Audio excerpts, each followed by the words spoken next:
Today we need to get into a clip that was recently resurfacing where V sort of broke his silence, and it's actually kind of funny because he ended up being a little flustered. And then we have a weird photo that came out and what people are saying about that photo. And of course we have an apology being demanded and what happened. Say Dumplings is Dave. Decide hate it or not, make sure you're subscribed with the notification bell on. Grab your dumplings, he's spilling mug merch, and let's go.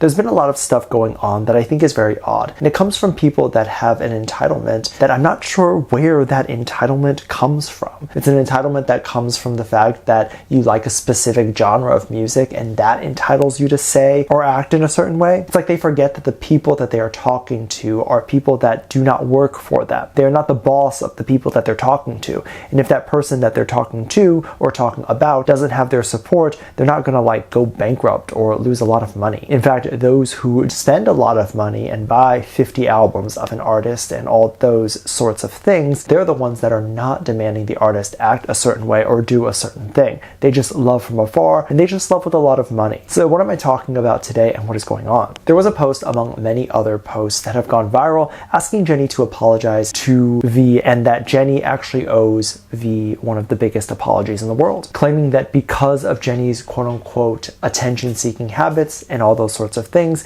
that V has been a sort of target for a long time, and thus Jennie needs to apologize to him. First off, we have yet to identify the attention-seeking habits, because every single artist who is in the entertainment industry, who is making music, who is assigned to a label, who is doing all this stuff wants attention. That is like point blank. Without attention, their entire career vanishes. They don't sell music, they lost their record label, they lose everything. So yes, everyone wants attention. All of the BTS members want attention, all of the Blackpink girls want attention, all of every single group wants attention. And that is not a bad thing. I'm also sick of the idea that if a celebrity were to engage in a publicity stunt, that they're also considered a bad person. They're doing it because people will talk about it, and they're also doing it for your entertainment. So I don't understand how that is a bad thing. If you knew that by doing this publicity stunt you could make $1 million and you would get very famous, I would probably say you would do it too. But aside from that, I don't think Jennie has actually ever sought attention. Jennie wasn't the one that leaked the alleged relationship. She wasn't the one that started the rumor that she and V were dating. The claims of that actually makes no sense to me. Of course, during this time, both V and Jennie got a lot of hate, and I would actually argue and say Jennie probably got the most hate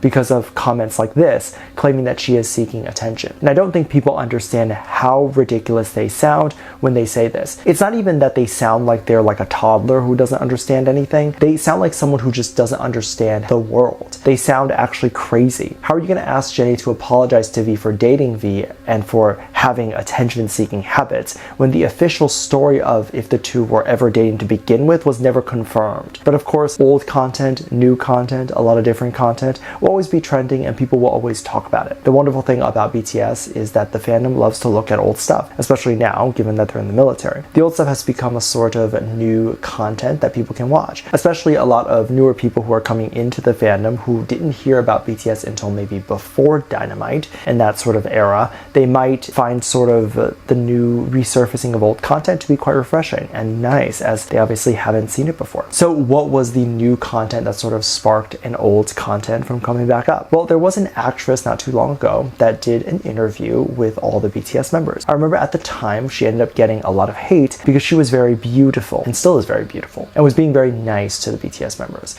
A lot of people that took that as her hitting on them, and they didn't like that. Now, a couple of things to keep in mind when people see a very beautiful woman talking to the BTS members is to remember that not every woman that is beautiful or otherwise is going to be attracted to the members of BTS. Sometimes that's just not their type. And I know a lot of women that have even talked to some of my really good-looking Asian friends that are very attractive and have straight up told them that Asian men are not their type. It's possible for a lot of people not to find BTS to be their type. That is still a possibility for a world that we live in. And of course, I'm not saying that this is the case for this specific actress. I'm saying that this is still a thing that I feel people within the fandom forget about. But anyway, this actress apparently during a new vlog that she posted, she used the song Rainy Days in the background of the vlog, and it was perfect because the vlog had a bit of a rainy day vibe, and it was just like the perfect song to use for that video. It was then reposted on Twitter, and people were very excited to see the actress that V seemingly really liked and how graciously she decided to use V's song. A lot of people were then reminded of the old interview in which she appeared in and was saying how V was a little bit silent until the interview interviewer asked him a question and that he had broken his silence when the question was about his voice, and he was like very shocked that the actress asked about his voice as opposed to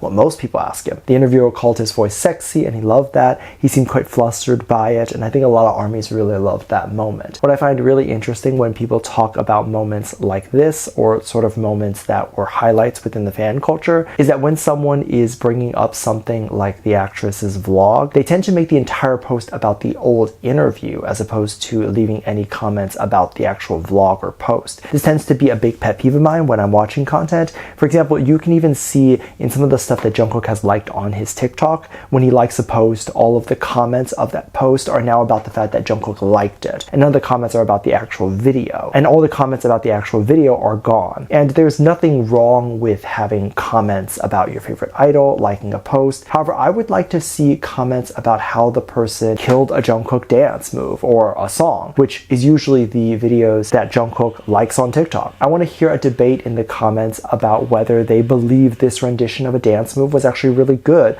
or if they believe this rendition of the song was really good. Because the people who are leaving these comments, they don't care about the original poster or the actual effort that the original person put into the song. And that's really messed up, because if you think about the amount of effort that Jungkook would have put into recording a song, a person who is making a cover of a song kind of puts in that same amount of effort as well. They have to rebuild the music, they have to sing, and a dancer has his own efforts that they have to put in as well, and it's a lot as well. To completely disregard that and to completely just have comments about Jungkook liking the post, and I can even guarantee some of these people aren't even watching the actual video, they're just seeing that Jungkook hits like on something new, and then they're just leaving that comment without ever watching the actual video of the person who did a rendition of Jungkook's newest whatever. And it is what it is. And of course, people are going to have opinions on what I'm saying too, and whether that's actually okay, and that I'm actually being ridiculous, and that's okay too. What is very interesting is, I believe with the rise of AI videos, there's been a lot of edited photos that have come out that seem very real, and photos that you can't really take from other places.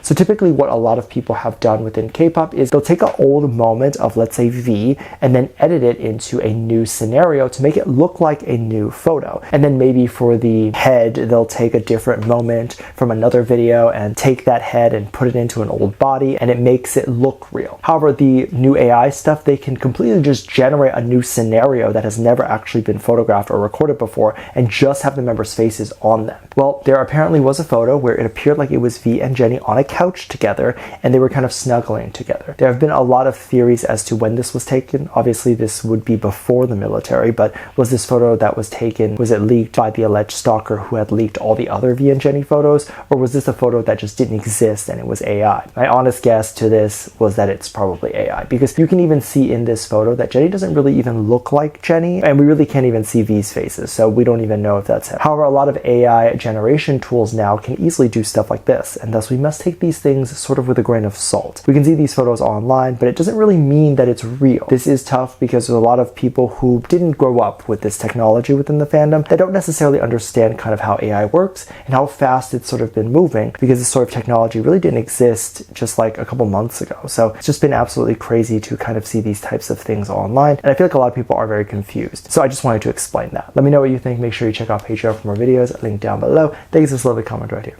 Love you, bye.